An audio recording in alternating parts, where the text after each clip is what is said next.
Good Monday afternoon, everyone. Welcome to the Sports Note. As you can see, I'm doing a little bit different setup here. Might actually start trying to broadcast here from the bedroom, be able to have a little bit more light, and hopefully that'll be resolved by the time we get to Memorial Day here. This afternoon, we're going to talk about the last time we talked about the Phoenix Suns was back in 2021. It was all the controversy stemming from owner Robert Sarver, who had been the second owner um, in the Western Conference, ironically enough, that was involved in controversy among his franchise for misconduct within the workplace. We can all remember what actually happened with Donald Sterling and the Los Angeles Clippers, and then he ended up selling the team to Steve Ballmer, and we saw what Ballmer's done with that franchise. And then we had Robert Sarver with his workplace misconduct, and eventually ended up selling the team to Matt Ishbia. Um, Ishbia actually got the Suns to um, they're in the second round right now against the top seed in the West, the Denver Nuggets, and series was 2-1 Nuggets after the Nuggets held serve at home in the first two games. And second quarter last night, the ball kind of goes into the front row where it's grabbed by a fan, and then Jokic immediately runs over to try to grab the ball from the fan and get a quick inbound here. Um, as he's trying to get the ball away from the fan will not let the ball go. Um, and eventually Jokic kind of puts a forearm or an elbow shiver into a very very light push into the fan's chest. Turns out the fan was Ishbia, um, sitting first or second row with the fans at that point, much like some owners do, namely Mark Cuban with the Dallas Mavericks. And Ishbia immediately flopped back in his seat better than his own player Kevin Durant ever could in his career, or any member of his franchise. Um, and the ball ended up going, three or four seats to the left, and where that fan calmly grabbed the ball and tossed it right back to Jokic. Um, but it was the fact that that Jokic went to grab the ball, because the first thing the fans should be doing is not trying to keep the ball. This isn't baseball. This isn't hockey. You don't get to keep the ball and take it home with you. The NFL, I think, up until recently, even did that when balls go in the stands for missed extra points. Or missed field goals. I don't, sometimes with those game balls, they may not allow them to keep that. They may actually have them, throw it back, and then they'll be given the ball or something after the game, because there's a certain number of kicking balls that teams get, per game. Um, I know it's not a lot. It might be four or five. If I'm wrong, please correct me on that.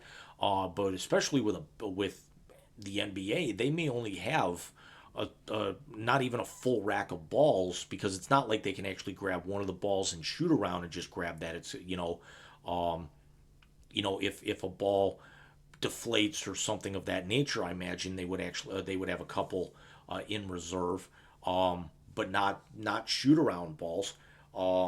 Considering how many of those are tossed around, it's they may actually autograph that ball and give it to a fan or something, because they've got 90,000 of those in reserve, it seems, within the confines of the stadium, unlike baseball where they may go through 150 balls a game, or at least have that on hand. They may go through 100 balls a game for all we know, with balls getting tossed out and dented.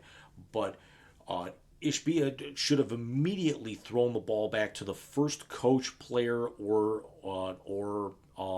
official that he saw coming towards him, and in this case, it was Jokic. And Jokic immediately trying to get the ball away. You should realize something, that they want to get the game back under play when a 7-footer is coming out at you, especially a two-time MVP that you're very familiar with, playing so many games a year against them since you bought the team, and the fact that you also want to kind of target, you know, if you're the Phoenix Suns, you want to target and try to be able to limit Jokic, who still had a pretty good game himself, if not for Devin Booker completely going off and Phoenix winning that game 129-124, we could be looking at 3-1 going back to Denver with a chance to close out a couple of nights from now, as opposed to a 2-2 game where we know we're going to get Game 6 in Phoenix later on this week.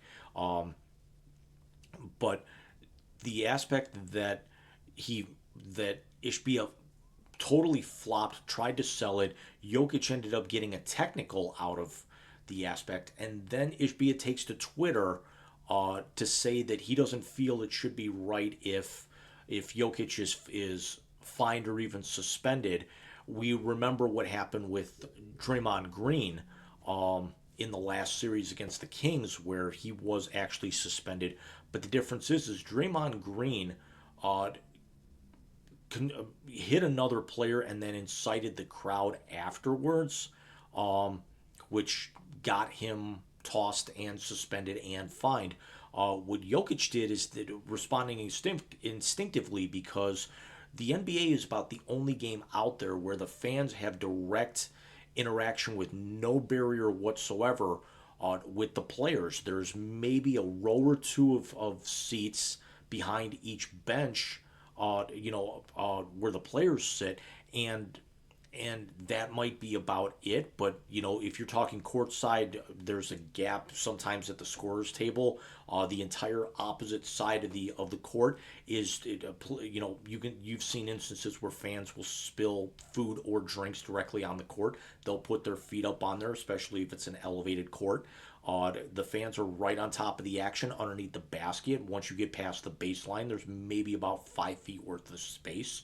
I've sat that close before, not like directly in those front seats, but I mean I've actually sat in some of the boxes behind there, so I can see exactly just how close they are to the action. We see a lot of times, players will kind of tumble into the first row or so of seats, chasing down loose balls.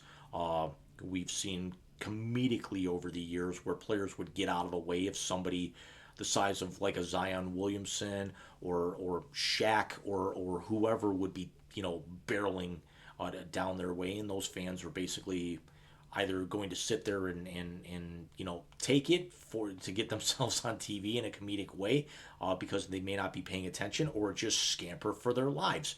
But with Jokic coming over and trying to get the ball back, he had to know that this was not another fan in terms of a 7-footer trying to rip the ball away at that point. For somebody sitting that close, it had to have been Ishbia and friends and family, or something of that nature, but nobody of that size is going to come for that ball. Ishbia should immediately have taken the ball, instead of actually kind of putting both hands on it like he's a football player, should have immediately kind of thrown it back on the court to the nearest player that was there, whomever they were. They in turn would have taken that ball, immediately slapped it to the referee, tried to get a quick inbound, because the Nuggets were looking to kind of get up the floor in transition, maybe kind of catch Phoenix off guard, the same way hockey players do with line changes. And going back to the line between players and fans being non-existent in basketball, in hockey you've got glass all the way around. The players cannot directly interact with the fans unless they're actually coming up the tunnel, and they've got to go over a guardrail. They've expanded the mesh netting to avoid players kind of getting hit. To avoid fans getting hit with pucks. Baseball has expanded the protective netting further up the first and third base lines to protect fans. Players can directly interact with fans chasing down foul balls as they go further up the line like that. The NFL, the only way the player is going to interact with the fans directly like that is that they actually go over and talk to them on the sidelines, but only really kind of jumping up into the seats. I know it was a lot more predominant that the fans were right on top of the action.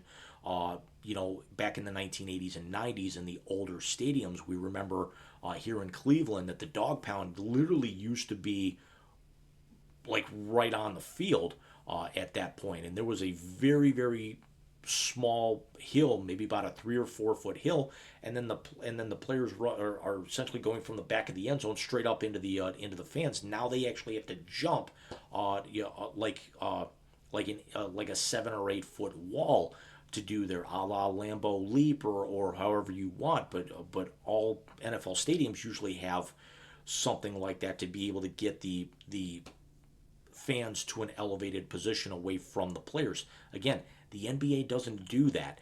And until they actually kind of do something and maybe kind of push, the fans back a little bit, things like this could potentially happen. Um, I do not fault Jokic really at all because the players are taught that the fans should not be putting their hands on you and the fans have to know better. It's on their code of conduct policy. It doesn't matter whether Ishbia owns the opposition or not, which also by doing so includes, the lease to the building that they're playing in that night, whether it's a home game or a road game. He's got to know better. So if anyone's going to be fined, it should be Ishbia. And if Jokic is fined, Ishbia should be paying this anyway. And I don't see a scenario where Jokic gets suspended for this game. First of all, it's a critical game 5 in a best of 7 with the series tied 2-2. Whereas the Draymond suspension was for Game 3, which turned out to be pivotal as well, because then it turned out to be 2-1, and then Golden State eventually went on to win the series in 7. So let me know what you guys think. Who is in the wrong here? Should Jokic be suspended or even fined? What do you think should be levied against Ishbia? Mike and I will be back with you on Thursday night for a new edition of the Wise Guys, and I will see you guys very, very soon, hopefully later on this week. I'm on vacation from work as of tomorrow afternoon, being Tuesday the 9th, and I hope to have at least another entry out for you guys by this weekend. Take care.